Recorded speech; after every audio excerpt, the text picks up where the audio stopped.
So the sun is hiding behind the clouds a little bit, and it's pretty dark in here right now. But anyway, we'll work past that. And I've been getting a lot of emails from a lot of different girls, about ages 15 to 21, telling me that they really wish that they were so confident, that they were comfortable in their own skin. And the emails have been coming in from the United States and from Italy and from France and the UK and all of that. And I just wanted to really address it because it just seemed like something that is really bothering a lot of the girls that come to my page or come to my YouTube videos and things like that.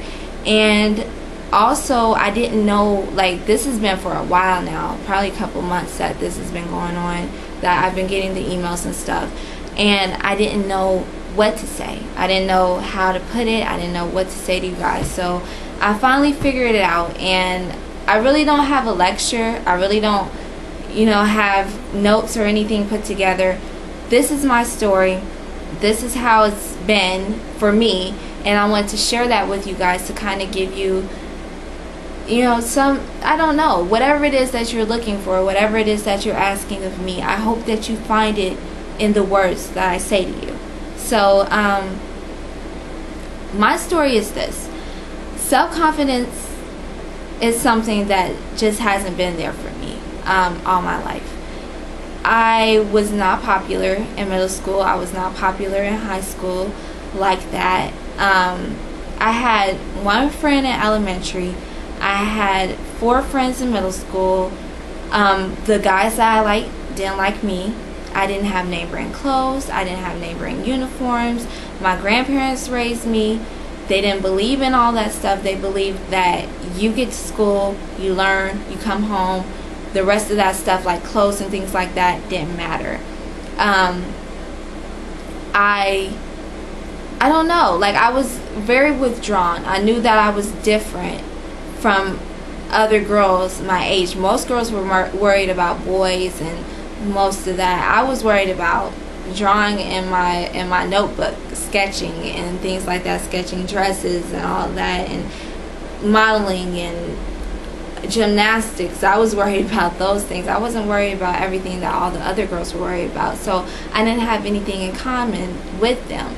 And then when I did become friends with girls, I was like, I'm the type of friend that you can depend on whenever. Whatever you need, I'm there. If you need something from me, I'm there. And a lot of the girls that I try to befriend weren't like that. They were, more or less, in a lack of better terms, fake. So, when they did stuff to me and I didn't see it coming, I internalized it. I became very depressed by words and by actions and by things that these little 12-year-old girls were doing, and I think I took most of that stuff to heart because I didn't have very many friends. I didn't meet my sister until 2007, so I didn't have a girl to talk to. And then, like I said, I was raised by my grandparents, and there was that generational gap. So I really didn't have an outlet, and I became very depressed, very withdrawn. Go to my room when I come from school, close the blinds, listen to music, didn't eat, didn't do, like, just because of what everyone else was doing, and to me, that I felt like they were doing to me. And it got to the point where I was like, well, maybe, this world would be better off, like, if I weren't here. And I started contemplating, things that I shouldn't have been contemplating. So, come 9th grade year, I went through a lot of therapy and working through a lot of different stuff about not having my mom there like I wanted her to be, and not having my dad there because my dad was in and out of the picture, and my brother and I didn't get along. So it was just a whole big mess, and all that stuff on top of school, like, how vicious kids can be at school, made it worse. It just made it worse. So by the time I got to 9th grade, I worked through all of that, and by the time my sophomore year, I was more confident, and I started looking at different things like beauty magazines and all this. And if I saw something about myself, like my eyebrows were very bushy, I didn't like it, so I shaped them. My teeth are a little buck, because that's how my dad's teeth are. You know, and I learned to accept that about myself. People used to say I have a little lisp, and I probably still do because that's the way I talk. I have a little accent there and a little lisp. That's the way I talk. I had a big head, but like people always used to say different stuff, like you got a Kool-Aid smile, and you know, make me feel insecure about myself. But what I realized were the things that they were pointing out were the things that were unique about me, and the things that made me who I am. You know, I mean, like especially girls would start talking about me and stuff like that, but you know, I didn't internalize it anymore. I started looking at what works for me. You know, I know that my eyebrows are bushy, but that makes them better to arch. I know that my teeth are buck. That's something I can't help.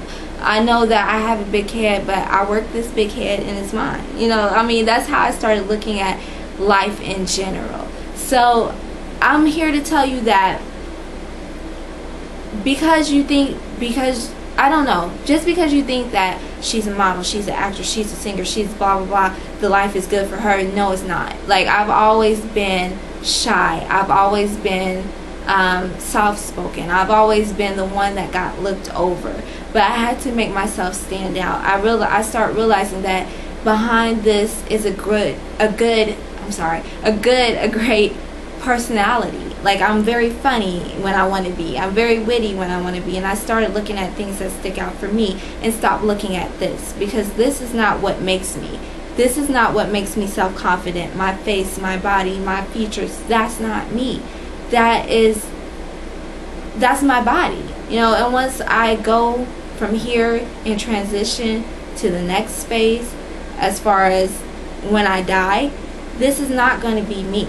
You know, what am I going to leave with people? That I was an arrogant, pretty girl? Or am I going to leave that I cared about people? And that is really who I am as a person. I'm not, you know, this is the real me. And I started looking at those things. Like, that's what makes me who I am. That's what makes me self-confident, is that I carry those things with me. And that is something that most girls, that they tell them that they're beautiful and they tell them that they're this and that, they don't have that inside. Like, they feed off of what people think about them. I don't feed off of what this person or that person thinks about me. I feed off of people and people's dreams and hopes and aspirations. I feed off of helping and being there for people, because at the end of the day, when everything is said and done, that is the type of person that I want people to see me for. And that is what makes me self-confident. Like, I don't care if you don't like me. My family loves me. My family likes me. They like who I am. I don't put on makeup to make me more attractive. I can be just as attractive when I wake up in the morning and don't have a stitch of makeup on. So I just want you guys to realize that being self-confident is digging deep into your soul and liking who you are as a person and drawing it out and filling the room with everything and every part of you and touching people's lives and giving back to people. That is what makes me self-confident. I dig deep and find the ugliest thing I could find and turn it into the most beautiful thing that can be written or said about me. You know, I don't care. Like, I can tell you guys right now that I was in an abusive relationship, and I'm looking at the clock to see how much time I have left. But I was in an abusive relationship. I was hit at the age of 19 to this guy that I was engaged with, punched me in my face, threw things at me, left scars on my body, whatever. But I'm going to turn that into something good one day soon, hopefully. And I will have a story to tell. You know, that all the things that you think are hurting you now make you the most beautiful person. I'm sorry. They make you the most beautiful person at the end of the day. So I'm gonna get off of here because I'm crying. And yeah, just keep believing in you.